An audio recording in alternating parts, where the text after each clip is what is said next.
Y la noticia del día tiene que ver con la detención de Julio De Vido. Por la tarde, en Cámara de Diputados, se aprobó con 176 votos a favor, una abstención y 0 en contra los desafueros. En este caso, el desafuero de Julio De Vido, y a partir de allí iba a quedar detenido. Primero, hay que decir que cuando llegó a Comodoro Pi, a los tribunales, donde finalmente se entregó, no declaró y presentó un escrito. Después de 4 horas fue llevado a la cárcel de Ezeiza. Allí va a pasar la noche y se intuye que puede llegar a estar hasta 48 horas, pero en el hospital de la penitenciaría de Ezeiza, donde van a hacer un chequeo general y después de allí van a decidir si se queda en ese penal o si finalmente lo llevan a Marcos Paz, que es donde estaría previsto.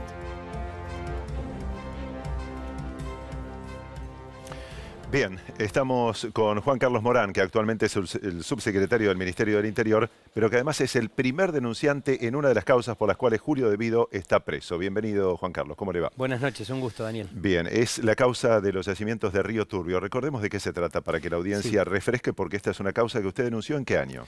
En septiembre del 2008 estaba el proceso de licitación y ejecución de la obra, que precisamente es 2008-2015, y en ese momento llevamos primero a Garrido, luego lo destituyeron a Garrido, entonces la llevamos a Comodoro Pi, recayó la causa en Bonadío, y lamentablemente la causa no avanzó.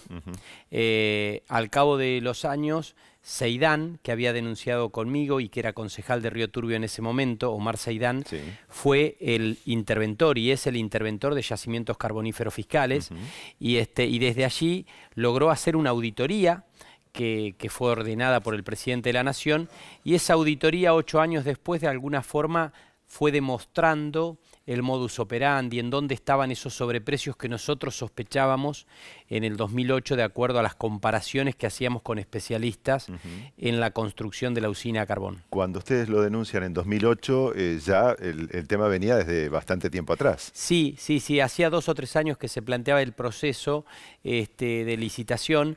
Nosotros lo que observamos es, la verdad es que denunciamos 3 cosas. Denunciamos un tema de afectación a la salud de la gente de Río Turbio y 28 de noviembre, que la Cámara dice que, la Cámara de Comodoro Pi dice que no está bien hecha la denuncia, la parte de medio ambiente y finalmente lo de los sobreprecios.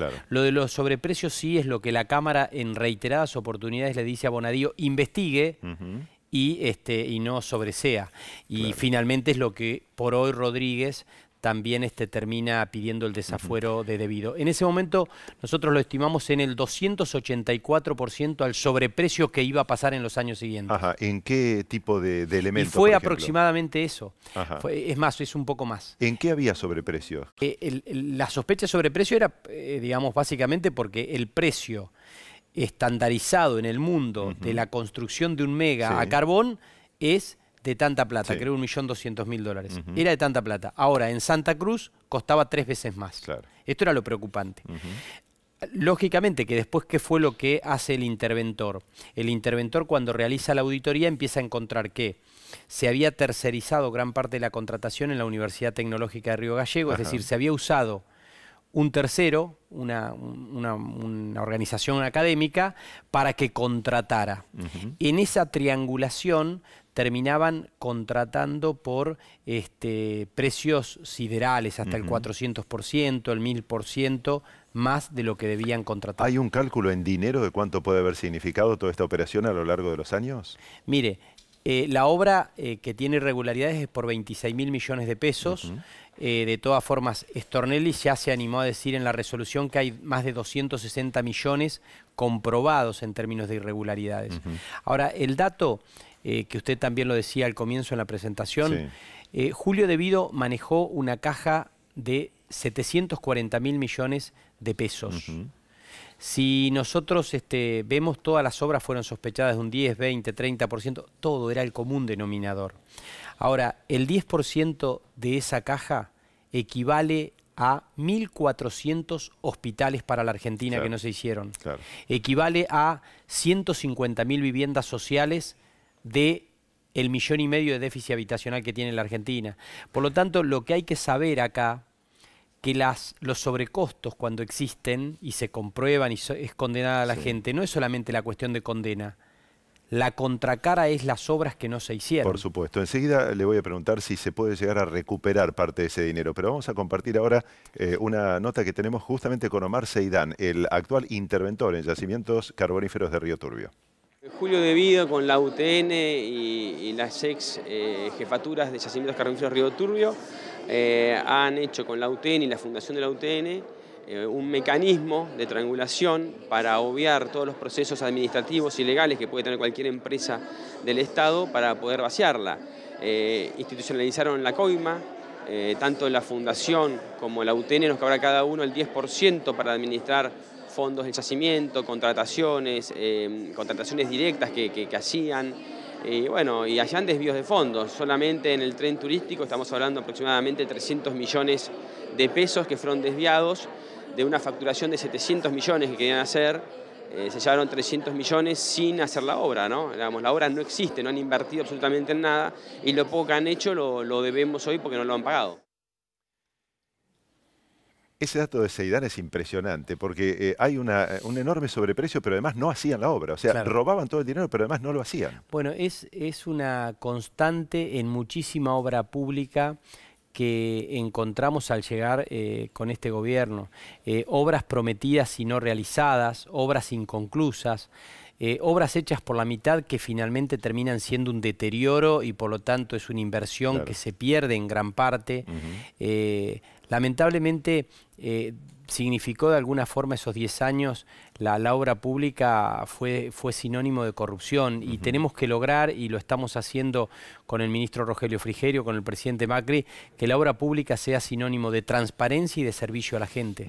Sí, y que sobre todo se haga, claro, y pueda ser utilizada. Y que las obras se terminen. Exacto. Sí. Ahora, tenemos miles de personas mirándonos desde todo el país, estamos en vivo por la televisión pública. Muchos de esas miles de personas se preguntan seguramente si se puede recuperar parte de todo eso que se robaron. Sí, bueno, por un lado es bueno que avancen algunos proyectos de leyes como el tema de la extinción de dominio. De todas formas, es cierto que el acto de justicia es cuando la sociedad vea que los corruptos van presos y que a su vez la plata se recupera, lo robado se recupera para el Estado, para que el Estado pueda hacer esos hospitales, esas escuelas que no hicieron los funcionarios corruptos. Ahora, los primeros hechos positivos que hubo ya en esta gestión fueron, por ejemplo, con Austral Construcciones, parte de la maquinaria está hoy manteniendo los caminos y haciendo las obras que se necesitan por la emergencia hídrica en la Patagonia. Claro, la maquinaria que utilizaba la Cervales. Exactamente. El yate de Jaime está siendo recuperado por el Ministerio de Seguridad para que se use con la prefectura. Sí. Esas creo que son señales que simbolizan mucho. De la misma forma que el día de hoy me da la sensación que va a quedar marcado en la historia como un símbolo de que cuando los poderosos cometen actos de corrupción también pueden ir presos y que todos somos iguales ante la ley. No hay intocables. Y que no hay intocables.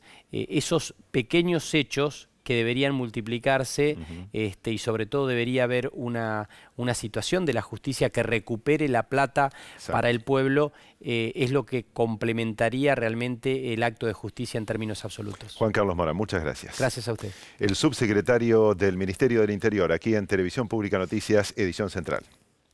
Y en el marco de la causa que investiga la denuncia que había realizado el fallecido fiscal Alberto Nisman, mañana será llamada indagatoria Cristina Fernández, la expresidenta. Hoy fue el turno del diputado Andrés Larroque. Entre otras cosas dijo que esta acusación es un mamarracho y también defendió a Julio de Vido. No pudieron precisarme cuál es el hecho por el cual o la imputación, así que la verdad que estamos igual de cuando entramos. ¿El cuestionario en qué se basó, Cuervo? No, muy escueto, solo preguntas que tenían vinculación con personas, si yo las conocía o no, digamos, si conocía a Luis Delía, me parece una obviedad. Es todo descabellado en general, porque plantear que es una maniobra delictiva, un memorándum de entendimiento que es potestad del Poder Ejecutivo, un acuerdo entre países, y que después fue tratado en el Congreso y fue todo público, y que el objetivo era buscar la verdad en algo tan terrible y doloroso como la AMIA, con tantos años de impunidad, me parece que es absolutamente ilógico, que solamente puede pasar en las condiciones actuales del país y con funcionarios judiciales como algunos, como los que hay, lamentablemente. Nosotros no tenemos que prestarnos a a este tipo de maniobras que avasalla la voluntad popular y que atropella a un legislador. No creo que sea debido o quien sea el día de mañana. Me parece que es muy peligroso lo que está ocurriendo porque no nos debemos olvidar que el presidente asumió procesado. Entonces, si se trataba de interferir en la justicia, nadie más que Mauricio Macri, y claro está que intervino porque fue sobreseído a los pocos días. Reiteramos, por esta misma causa de encubrimiento de los presuntos terroristas iraníes que habrían generado el atentado contra la AMIA, mañana a las 10 de la mañana será indagada la expresidenta Cristina Fernández de Kirchner.